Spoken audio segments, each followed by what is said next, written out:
Chicos, buenas tardes. Continuando el día de hoy con nuestras clases de historia, vamos a hablar sobre el gobierno de José Balta y la crisis económica. Pero ustedes se preguntarán, ¿quién fue José Balta? Bueno, José Balta vivió entre los años 1814 a 1872. Fue un presidente bastante memorable porque en su gobierno sucedieron bastantes hechos, dos de los cuales voy a explicarte en este momento.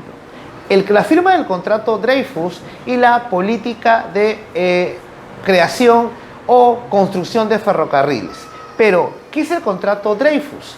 El contrato Dreyfus es el contrato por la cual el gobierno autorizaba a la firma judío-francesa la explotación y la venta del guano que el Perú era poseedor en sus costas, al frente del Callao y al frente de las islas del Chincha.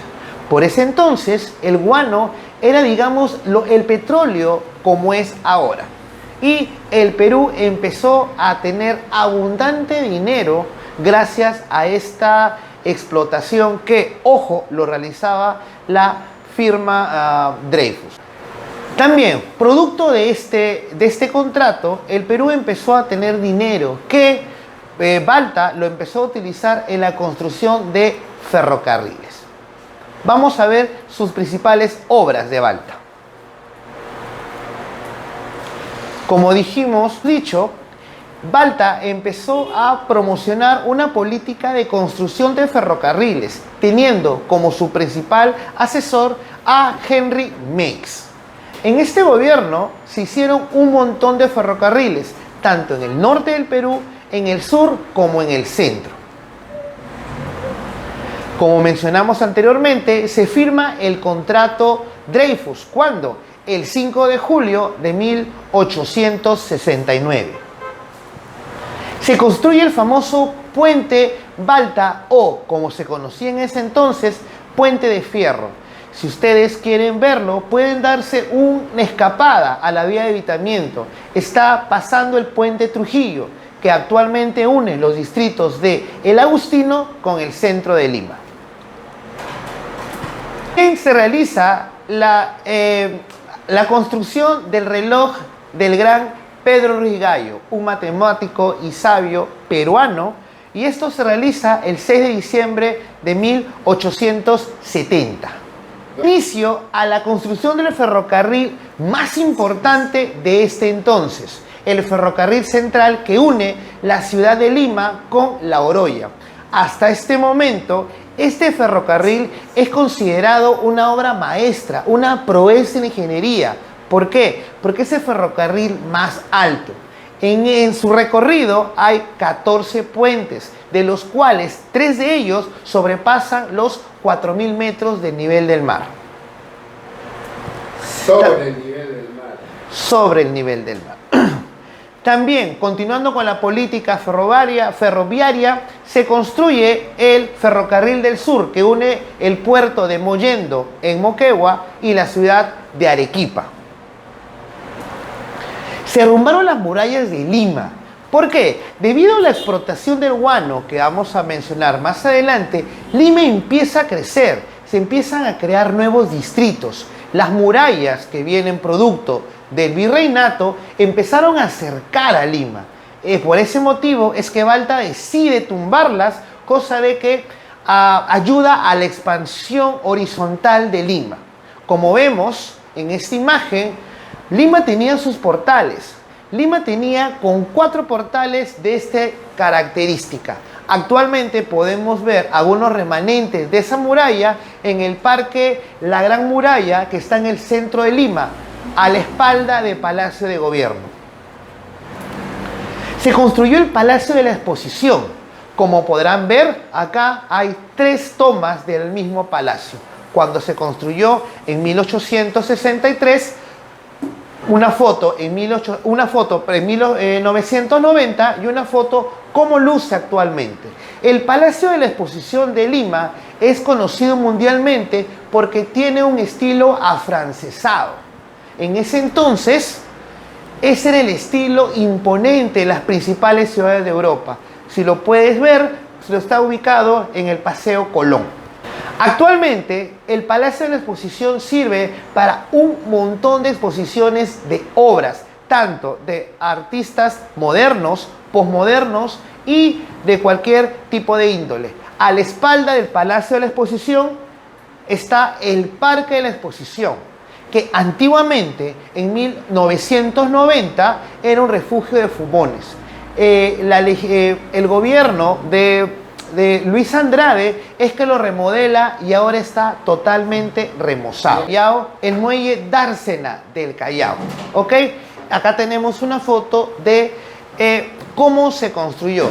Tenemos una foto de 1980 y una foto de cómo luce el muelle Dársena en este momento. Se inicia la construcción del Hospital 2 de Mayo, emblemático hospital de Lima, que actualmente lo encontramos en la avenida Grau. Se realiza por primera vez la construcción de alcantarilla o desagües en Lima. Antes de esta obra, los desagües y las aguas servidas no iban a una alcantarilla normal como la conocemos ahora. La gente, aunque ustedes no lo crean, realizaba sus unidades fisiológicas y lo depositaban en depósitos o baldes, y de ahí se iban a las acequias a botarlos, en algunos casos, o al fondo o en cualquier esquina.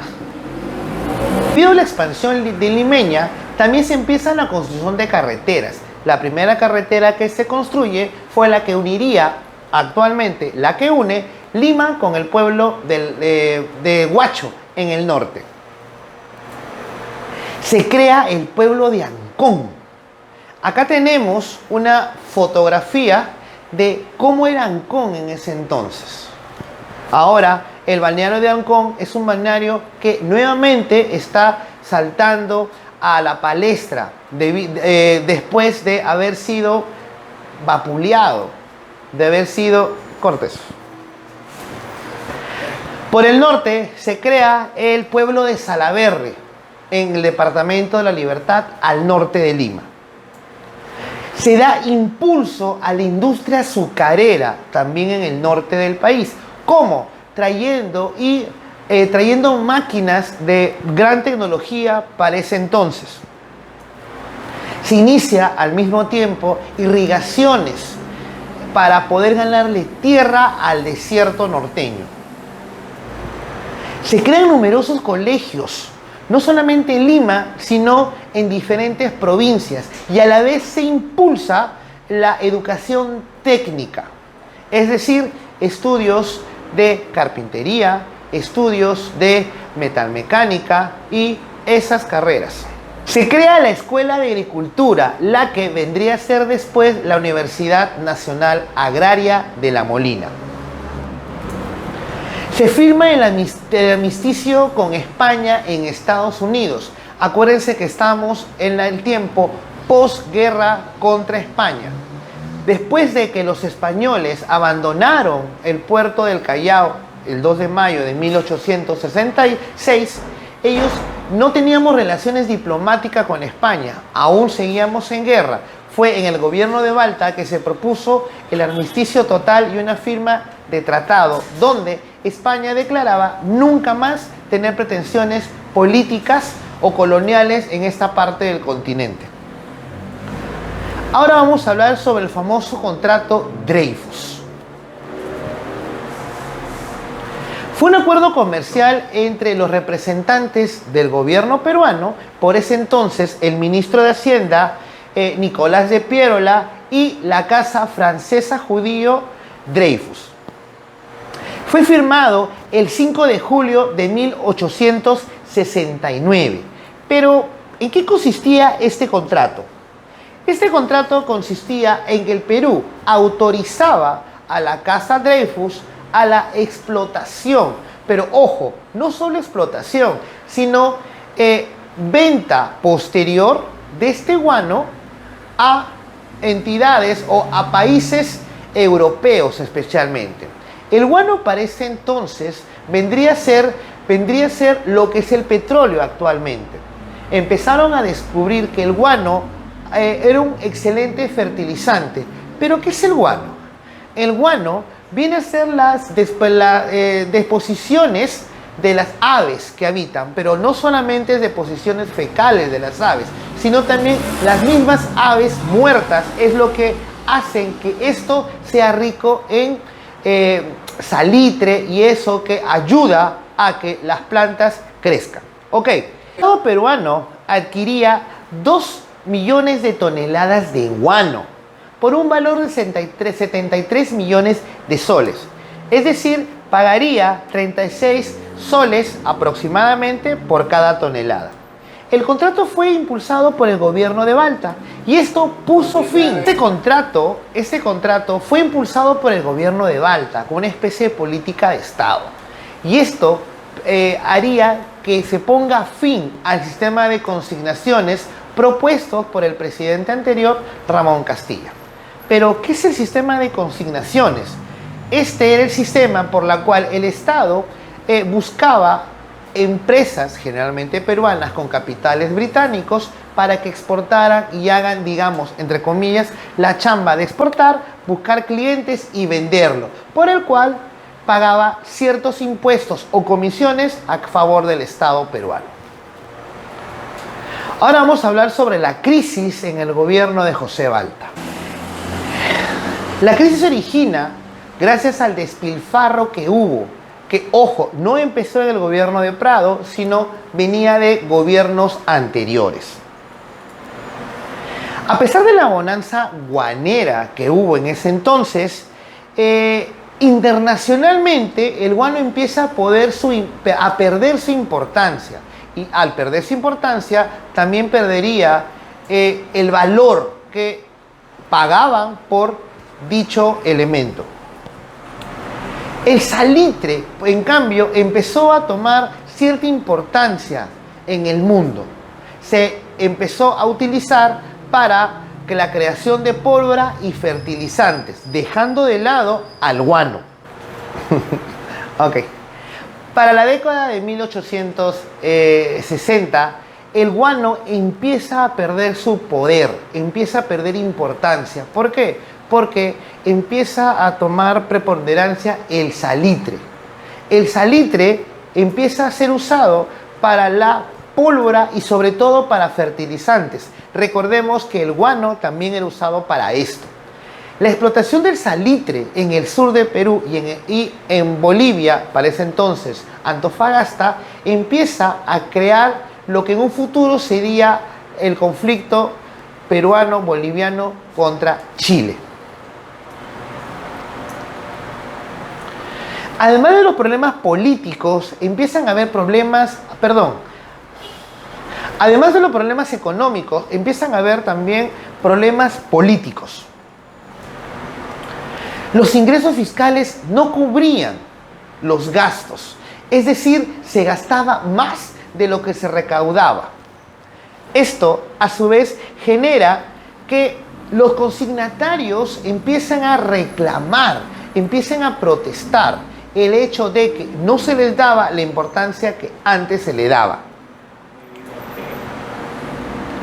Tras la firma de este tratado, los consignatarios empezaron a perder poder, no solamente político, sino sobre todo económico. Los consignatarios empezaron a perder de ese modo todas las conexiones que tenían en el gobierno. Y eso, a un futuro, sería un gran problema para Balta. Fin del gobierno de José Balta. José Balta cae en caos debido a la crisis económica y esto origina un desorden total, una especie de anarquía. Balta finaliza su gobierno tras ser derrocado mediante un golpe de Estado, quien lo realiza los hermanos Gutiérrez, a cargo de Tomás. Tomás lideraba la rebelión que también comandaba a sus hermanos Marcelino, Marceliano y Silvestre. Repítalo porque se suena apagada de un ruido. ¿Todo? Sí, fue eso, pero vuelve a tocar el tono del principio. Que tenía. Ok, ahí era, creo. Déjalo así, pues, Ya, déjalo así, comienza okay. del principio.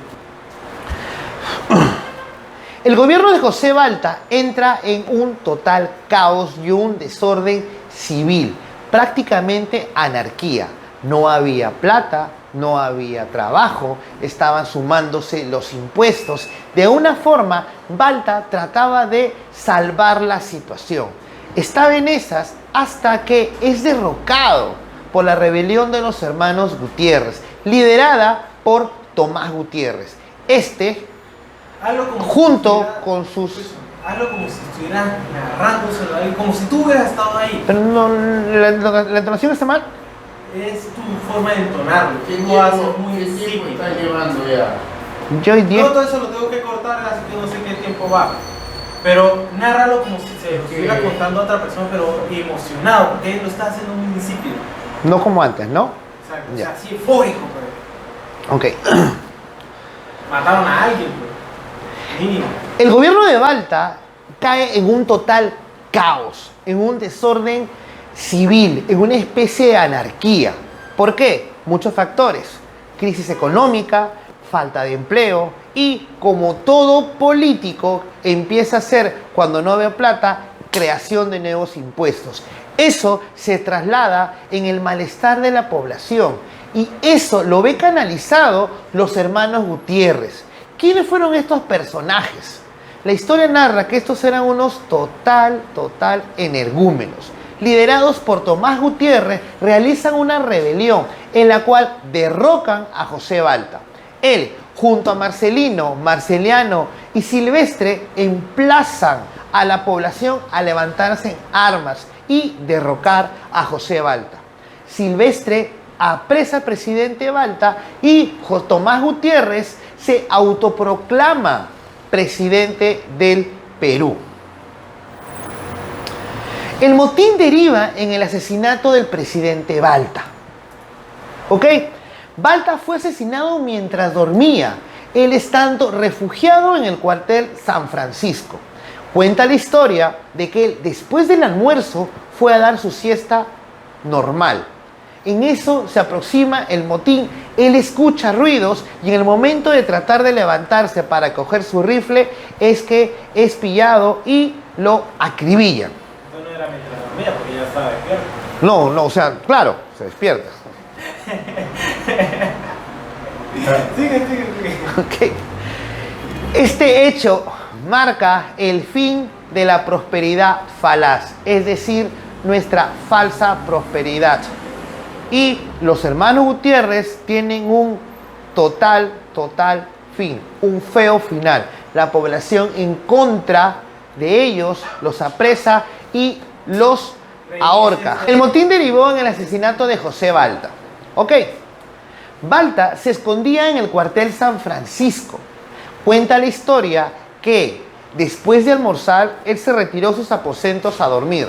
En eso escucha el tumulto, trata de levantarse y coger su rifle para defenderse y es alcanzado por las balas de los amotinados.